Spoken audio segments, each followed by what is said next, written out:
Pat, you said after the game the other night that you were going to go home and watch the last 8 minutes or so.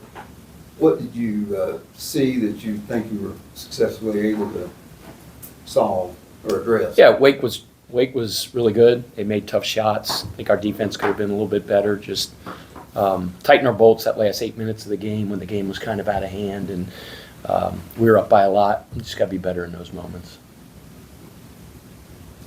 That you've mentioned several times throughout the last month or so about the atmosphere of the city and the excitement and everything like that. With social media nowadays, how do you keep the guys focused? You know what I mean? They're going to see things, they're going to hear things. Is it a matter of just inside this building you guys don't talk about it, or how do you keep them from not thinking about a 10-game winning streak or the hype? Well, I mean, regarding social media, I convey to them my opinion that it would be in their best interests, whether you're a college basketball player or not, turn it off. That's not happening.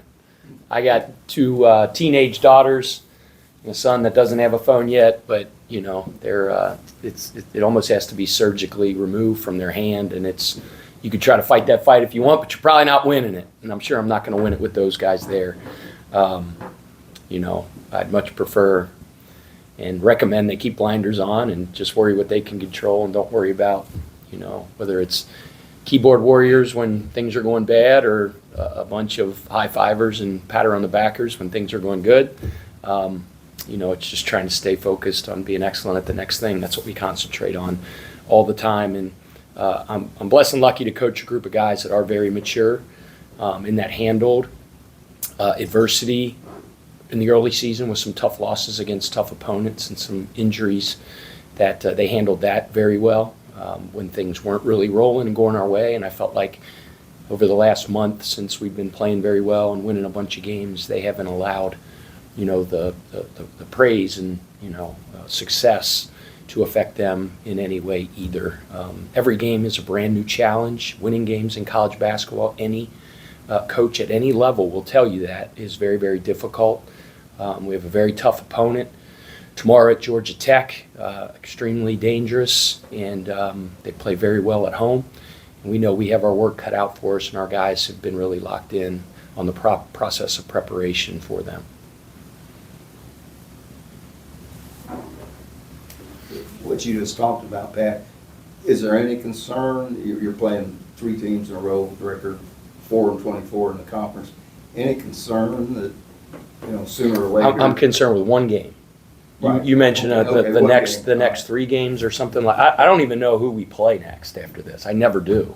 I mean, sometimes I'll have to peek at the schedule and just to see what it's going to look like. And Steph's put my schedule together for the next couple of weeks. But I mean, we could play the U.S. Olympic team in 4 days, and I wouldn't start preparing for them until after the buzzer sounds tomorrow night, win or lose. Keeping the Georgia Tech, then, do you have any concerns about playing a team that haven't been very successful? I have a lot of concerns about Georgia Tech, a ton. They have extremely dangerous pieces offensively. They're as good of a pick and roll team as there is in our entire conference. They are going to challenge you on every single possession to be on your responsibilities, and if you're not, they can embarrass you. So we have to be on it. The level of preparation that we have to have to their concepts and to what they do, really on both ends of the floor as well. Damon has them playing extremely hard. They'll disrupt you on defense. They'll change defenses on you. They'll change coverages. They make it to where you really got to be on it. And you know, over the years, during my time in the ACC, you know, it was always really tough to go down to Atlanta and to win a game there. All the years that I was at Wake Forest, so I have a ton of respect for Damon, for the players that they have, for their scheme, and that's all I'm worried about. I'm not worrying about what their record is. I'm worrying about that first possession and then the next one and then the one after that. It's going to be a tough 40 minutes, and we got to be on it. Pat, how do you approach preparing for late game situations when in the ACC so far you guys are winning by an average of 15? There haven't been too many situations where it's really come into play. I mean, just that's why we prepare and practice every day. And we work on those situations like all teams do every day. You can't guarantee the situations that you're going to be in a game, but through the course of 6 months throughout the season, in practice after practice, you add all those minutes up and all those hours up. It's important for you as a coach to make sure you're allocating those minutes properly, both to your opponent and their scheme, how you're going to attack them and their scheme, and then obviously the situations that you'll face. Pat, going back to your previous 2 stops, have you ever had a season where you get into the month of February and you only have maybe 7 or 8 guys available simply due to injury? And if so, how were you able to use those seasons to kind of guide your way through this current season where the injury bug has beat you guys really hard? I don't think, I mean, that's caught me on the spot there with that question. I don't think in my head coaching career I've really ever kind of dealt with the type of season we're having this year with those type of injuries. I'm not saying that is poor, pitiful me or feel sorry for us or anything, but it is a unique situation. And I thought our guys have handled it really well at various times when guys would go down and roles would have to change in certain areas. Guys would have to take on new responsibilities and things like that. Other guys were going to have to step up, and I think our guys have done a good job of that throughout the course of the year. Kind of following up on that, obviously the shortened bench because of the injuries. Following the Wake Forest game, Steve Forbes made the comment that you've got a deep bench. Obviously, the bench is much shorter. How do you explain how the guys value their minutes so when they do come off that bench, it feels like it may be deeper than it is? How do I explain they value their minutes? I mean, you better. I mean, this every tick of the clock is so darn important. And on the defensive end, guys being where they're supposed to be, carrying out their assignment, talking, and then on the offensive end, doing their job, doing their role. The old Mike Krzyzewski thing, like, if 5 guys are like this going in different directions, your hand's not very powerful, but if they come together as one, they're extremely dangerous and powerful, and I think that's what our guys do. That's what we call the power of the unit. It's the uncommon commitment to the guy next to you. It's doing your job and doing it with excellence, with pride, with a smile on your face, not for your own individual accolades, statistics, but so that you don't let the guy next to you down, and that's just at the core of our philosophy. Pat, what does it say to the maturity and the unselfishness of the players, knowing that when you recruit me, you're saying, okay, this is what I want your role to be, only for those roles to be wildly different because of the injury situation, but they're still on. Yeah, I mean, it's not just your role's wildly different because of the situation after, what guys are told in recruiting. They're told very honestly that we compete. Roles are defined by them, by how you compete every single day. We tell guys, if you want something promised to you and given to you, you probably should go somewhere else. 5-0 on the road in conference play, does that speak a little to we talk a lot about the maturity of this team and the leadership and the veteran. Does that speak some of that, do you think, of being successful on the road? Yeah. I mean, we have a lot of guys that have been there, done that, right, that have logged a lot of minutes, played a lot of games at the collegiate level. So, going into venues and tough places to play with tough crowds and tough environments, they've at least done that. I think experience matters in a lot of regard, but just their makeup too. It's that they just stay very steady in their process, whether it's playing a home game or a road game. We preach so much about road excellence. I've said that to you guys before, and that's just, really starts the day of travel. It's how we practice here, because we'll practice here, do film here. And I tell them it starts when they pack their bags in the morning to make sure they put 2 pair of their defense in that bag, sometimes a third. And, GBT on the airplanes. Have fun, because these life experiences that these guys have.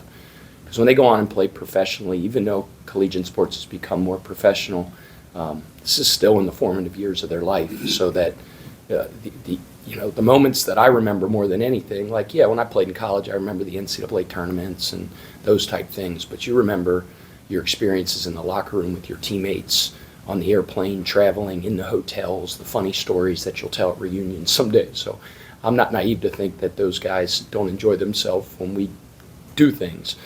They should. But there is just an unbelievable seriousness of purpose about our players. in every walkthrough and in every film session. And that doesn't guarantee results. We could get our butt kicked tomorrow by Georgia Tech. But I am a firm believer that you stay steady in that and consistent in that, your results are ultimately going to be what you want long term.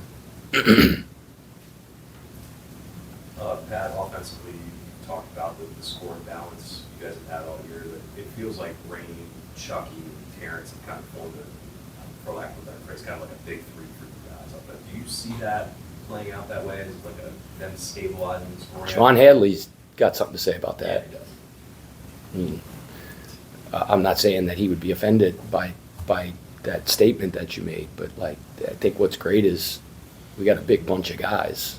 I don't know if we have a big three, but we you know, the one game those guys went 4 for 33 from the field, and Javon had 32. So, you know, we got. I love our depth, and I think that's part of the makeup of our team that makes us good.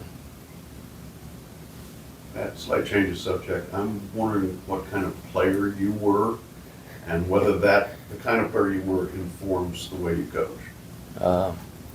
Not many people want to hear about my playing career because I've said before I missed 1,000 points by 870.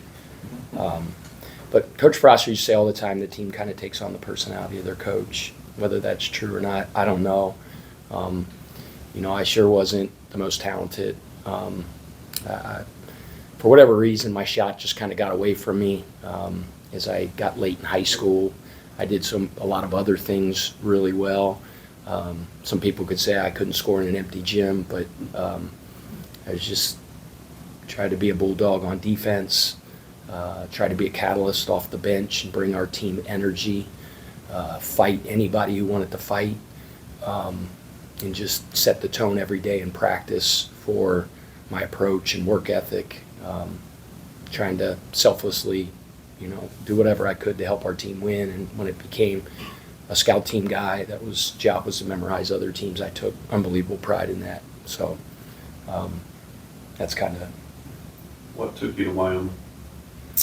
So that staff was at Miami, Ohio, and they were recruiting me as kind of a preferred walk-on at Miami, Ohio. And then they got the job at Wyoming like late May and had a ton of scholarships to fill. And, you know, I don't know. I kind of think in my own head and heart, because sometimes I challenge myself and make stuff up in my head, but I almost felt like they just wanted me there because I was going to bring up the team GPA and crap like that. And then I went out and said, "Who's your starting point guard? Because I'm going to kick his ass." Pardon my language. And ended up starting that freshman year. And we stunk, which is probably why I started. You know, it was a great experience. I mean, it led me back to Xavier to play for the great Skip Prosser, who had a profound impact on my life. But that learning experience was great for me as well. And last part of that is you mentioned Skip. What was his like human touch that seemed to work so well with people? How long you got? How long do you have? You know, Skip was a Renaissance man. He was so interesting. He could talk hip hop and rap. He could talk high level politics. He could talk Irish literature, writers, and you know, like some of you guys, he could kind of get on the same level with because his vocabulary was like off the charts. He was so interesting. Like some of my favorite times working for him were the times we went driving together, recruiting, and we would talk everything but basketball. He was a doting father. He loved his sons like he loved to breathe. He was a terrific basketball coach, and probably his greatest attribute was he was a teacher. He was a phenomenal teacher. And I've said this before, but he believed that the Ralph Waldo Emerson quote that said, "Our chief want in life is someone who can make us do what we can," is what drove him most as a teacher, to push people to be the best they can be. And fortunately, we lost him 17 years ago. There's so many people in the business that remember him and still tell me Skip stories when I see him, and it's so awesome to have his memory brought up like that. And his name's brought up, you know, virtually every day to our players. Coach, you've been successful everywhere you've been so far. How hard is it to handle success? We're just trying to be great at the next thing we do. That's it. I mean, that success that we've had in the past is over, whether it's at a past program or 10 wins in a row. Doesn't guarantee we're going to win tomorrow. If we're not ready to play against Georgia Tech, we're going to get our butt kicked. Any other questions for Pat? The only other thing I want to say is I want to give a big thank you to Danny Busboom Kelly, who will always be a legend and an icon here in Louisville, one of the greatest coaches that this program's ever had. She's done such great things for the city, and it's just an unbelievable opportunity for her to go back home. Just like Louisville volleyball is one of the great programs in the history of collegiate volleyball, so is her alma mater of Nebraska, and I wish her all the luck in the world. Dan Meskey is an absolute grand slam hire. You know that when there was just not a stinking blink of the eye, and it was like, you're hired. And I think that says so much about him. And I think Danny would tell you he was a major part, major architect in the building of this special collegiate volleyball program, and he is going to absolutely crush it here, and I'll be their biggest fan. Pat, any update on Noah? Yeah, I mean, he's getting better.